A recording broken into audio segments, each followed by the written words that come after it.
what started as a simple Hollywood biopic is now becoming something much bigger. Because the more people watch the early footage from Michael, the more one question keeps appearing everywhere online. How did Jaafar Jackson become this convincing? And more importantly, why does this movie feel less like a normal biopic and more like an emotional attempt to rewrite how the world remembers Michael Jackson? At first, audiences thought this was just another music movie, another nostalgic tribute, another Hollywood recreation of an icon. But now that clips are resurfacing. Ready whenever you are, Michael.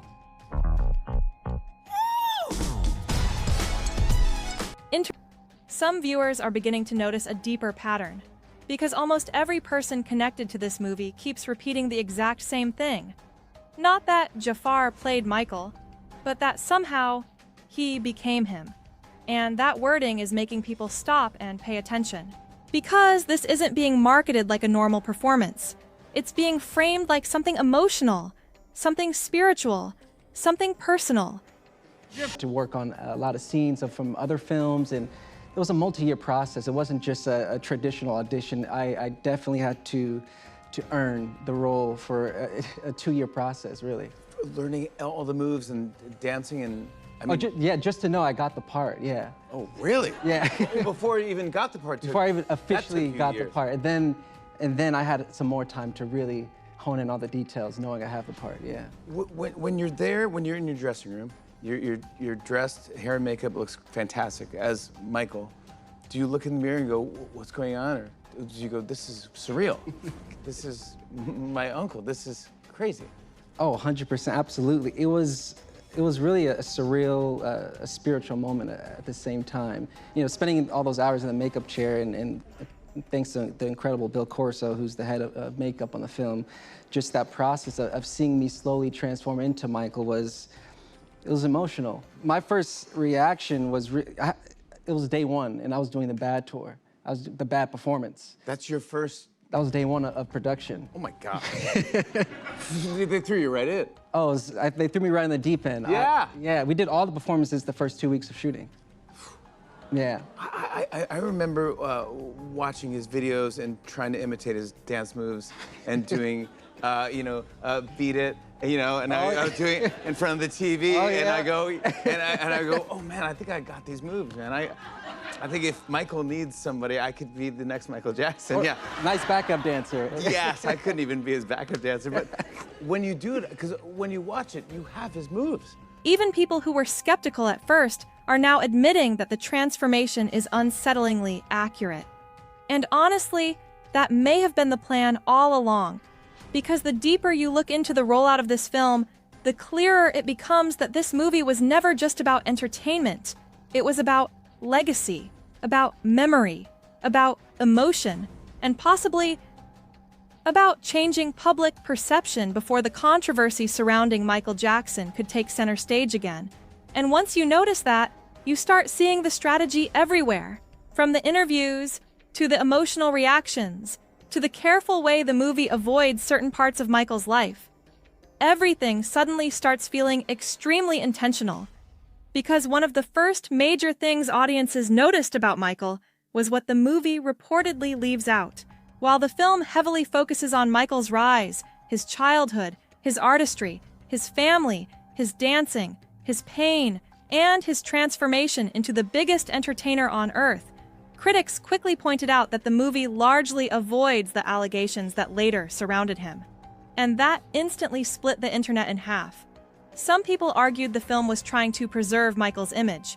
Others said it was simply telling the story from a different perspective. But regardless of which side people were on, the controversy itself created massive curiosity, because suddenly this wasn't just a movie anymore. It became a conversation.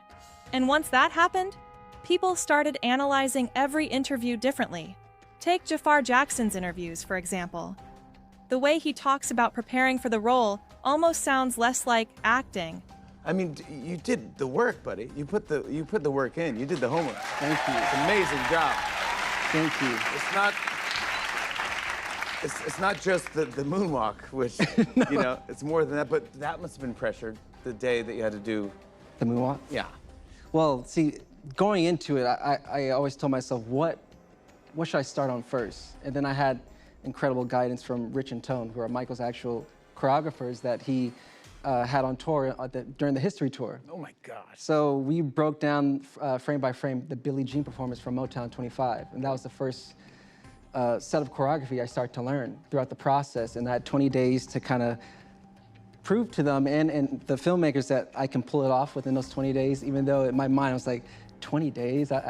How can I do that? I need a lot more time, and within that time I was very doubtful, and it was incredibly challenging. I can only imagine looking back at those videos now, and it's horrible. You pulled it off. No, you pulled it off. Compared to now, how it looks on the film is way different. Oh yeah, than when you first started. I mean, let me just show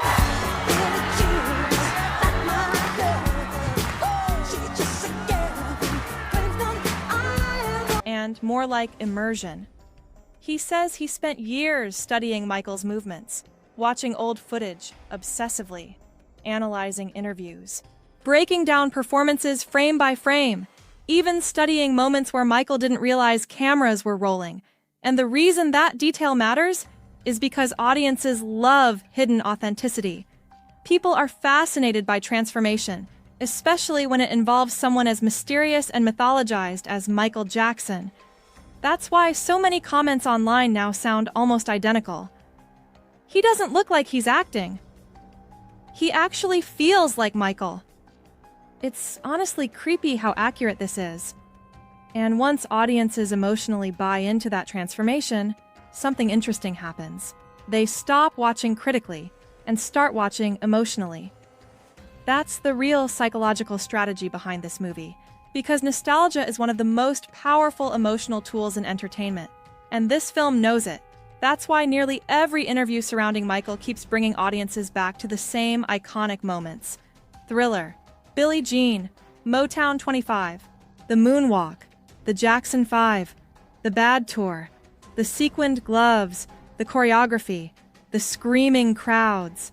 The film constantly pulls viewers back into the emotional memory of Michael Jackson before the darker conversations surrounding his life can fully enter the room. And whether intentional or not, it's working. Because even critics of the movie are admitting that the emotional pull is hard to ignore, especially once audiences see Jaafar recreate those performances.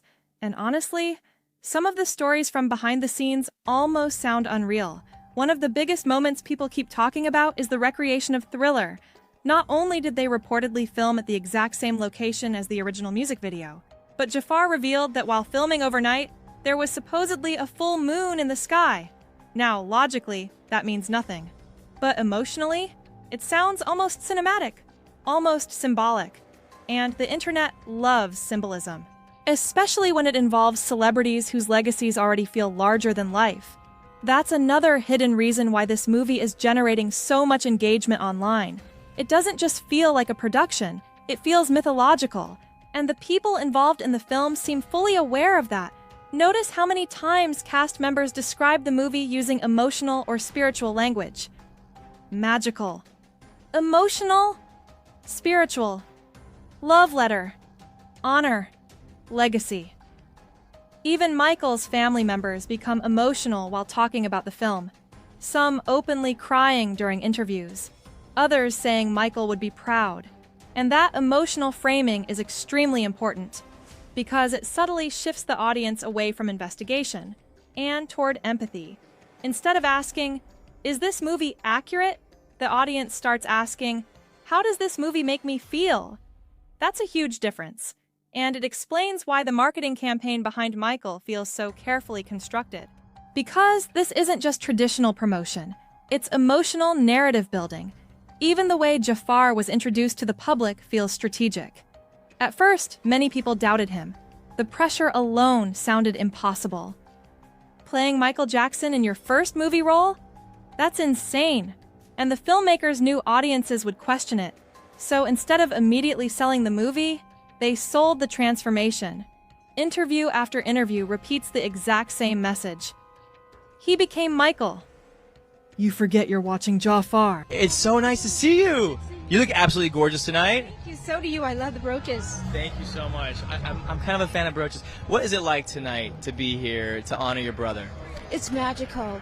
Just to see the love and the people that are here for him, it's so, so magical. And I have to say, he would be so proud and so happy and so honored. So I know he's looking down on all of us. I love that so much. Have you seen the film? Yes, I have. What, in the film, what was the thing that impressed you the most when you watched it? Sort of recreating this beautiful story. I think what really and truly, honestly impressed me was the fact that Jaafar made you believe and think that it was Mike. And you look at him and you forget that it's Jaafar and you think it's your brother. So I was highly impressed with the work that he put into it and how he delivered it on the screen. So did you feel emotional watching it? I cried 3 times. Really? Yes. In what moments of the film did you feel like it really feel like you got you? Seeing the story of your family in the beginning and my father just making sure he instilled certain work ethics in them and making sure they did everything perfectly. And when you recall those days, it becomes emotional to you. And that's basically what happened, yeah. That's amazing. So what is it like to be a part of such a legacy like this that is really not just, it's impacted the entire planet, truly, in pop culture? What's it like to be part of that? I think it's wonderful that Mike had such an impact on the world. And it's funny because when you're a part of the family, you live with this every day and you see him this way every day. And he had so much more talent to show and he didn't. He was born for this. The Jackson DNA is different. That repetition matters psychologically, because once enough people say something, audiences start looking for proof of it themselves. And when viewers emotionally convince themselves they're seeing Michael again, the movie instantly becomes more powerful. But there's another layer to this story that people are beginning to notice. A new movie about Michael Jackson is giving audiences a front row seat to the king of pop as never seen before. The biopic Michael chronicles MJ's rise to global fame, starting from the discovery of the Jackson 5 to his transition into a solo artist. And fun fact, Jaafar Jackson, who plays Michael in the film, is the late singer's nephew. Let's take a look. Just have all these songs in my head. Just gotta get them out.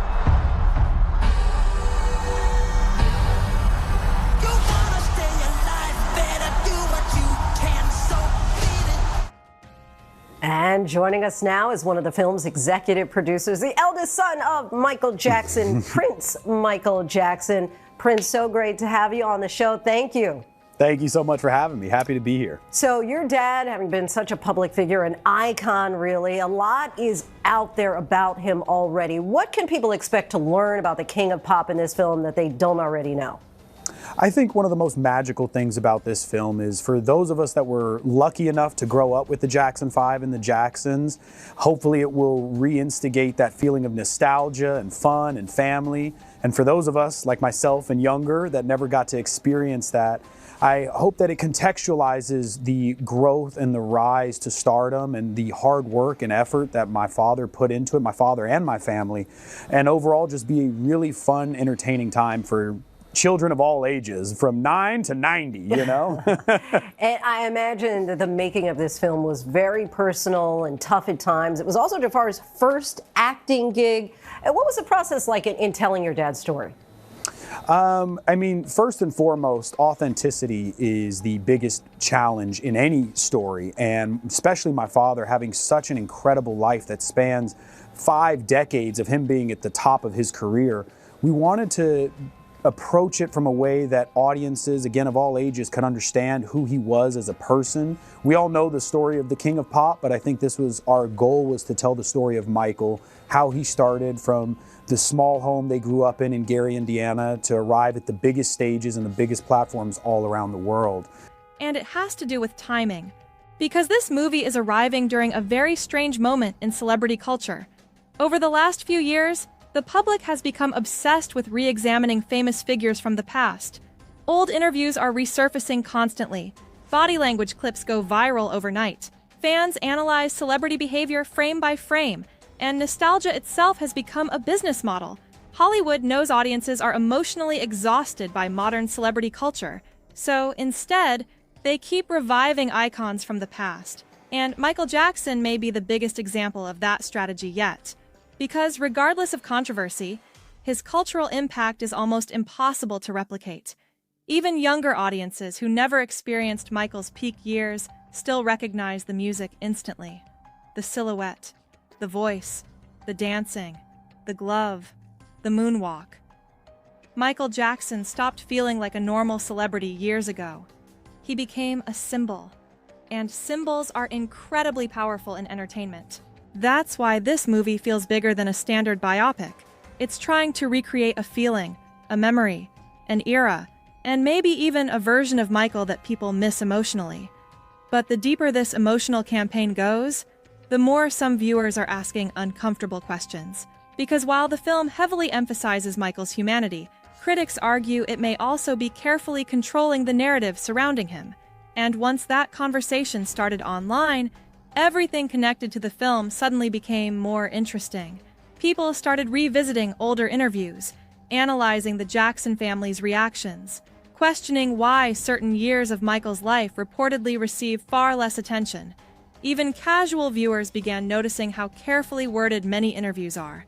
Nobody directly attacks the controversy. Nobody aggressively addresses it. Instead, the conversations usually redirect back toward music, legacy, family, emotion, artistry, pain, childhood, pressure. And honestly, that may be the smartest possible strategy, because direct confrontation divides audiences instantly. But emotional storytelling creates empathy first, and empathy changes how people process information. That's why even viewers who entered this situation skeptically are now saying things like, "The movie made me emotional. I forgot how massive Michael really was. I didn't realize how much pressure he lived under." That emotional shift matters, because public perception is rarely changed through arguments alone. It changes through feeling, and this movie clearly understands that. But perhaps the most fascinating part of all this is how Jaafar Jackson himself became the center of the conversation, because originally people saw him as Michael Jackson's nephew. Now, many viewers are starting to see him as the person carrying Michael's legacy into a new generation. And that transformation happened surprisingly fast, partly because of the physical resemblance, partly because of the dancing, but mostly because of the emotional immersion audiences are seeing on screen. Jaafar doesn't talk like someone chasing fame. In interviews, he often sounds nervous, careful, overwhelmed by responsibility. And strangely enough, that vulnerability actually helps the movie, because audiences trust emotional pressure, especially when someone appears genuinely afraid of failing. He openly admitted he doubted himself, said he had never acted before, said he questioned whether he could pull it off. And those admissions make the story feel more authentic, not manufactured, not overly polished, human, which is exactly what this entire campaign is trying to achieve. Humanize Michael, humanize the family, humanize the legacy, and emotionally reconnect audiences to an icon before the internet fully turns the conversation back toward controversy. That's why this movie has become such a fascinating cultural moment, because depending on who you ask, Michael is either a beautiful tribute, a carefully controlled narrative, an emotional love letter, or a legacy protection strategy disguised as cinema. And maybe that tension itself is why people can't stop talking about it, because the internet is drawn to emotional contradictions, especially when the story involves someone as polarizing and legendary as Michael Jackson. But regardless of where people stand, one thing is becoming impossible to ignore. The movie is working emotionally. People are reacting, crying, debating, remembering, rediscovering old songs, rewatching performances, talking about Michael again. And in Hollywood, attention is power, especially emotional attention. That's why some analysts believe the real success of Michael won't just be measured by box office numbers. It'll be measured by whether it successfully reshapes how younger generations emotionally remember Michael Jackson. The symbolism, the resurfaced clips, and the deeper audiences go into this story, the harder it becomes to separate performance, memory, legacy, and public perception. which may have been the most powerful strategy behind the film all along. And honestly, this may be why the conversation surrounding Michael feels so different from other celebrity biopics. Because people aren't just debating a movie, they're debating memory, legacy, emotion, and the way the world chooses to remember icons after they're gone. But now, I want to hear from you. Do you think this movie is truly a celebration of Michael Jackson's artistry? Or do you think Hollywood is carefully reshaping the narrative surrounding his legacy? And after seeing Jaafar Jackson's transformation, do you believe he actually became Michael on screen? Or is the emotional reaction surrounding the film being amplified by nostalgia itself? Comment your thoughts below because this conversation is getting bigger every single day. And if you enjoy deep celebrity breakdowns like this, make sure you subscribe to Roundtable Celebrity and turn on notifications so you never miss the next story. Follow Roundtable Celebrity for more, because here, we don't just watch the story, we break it down.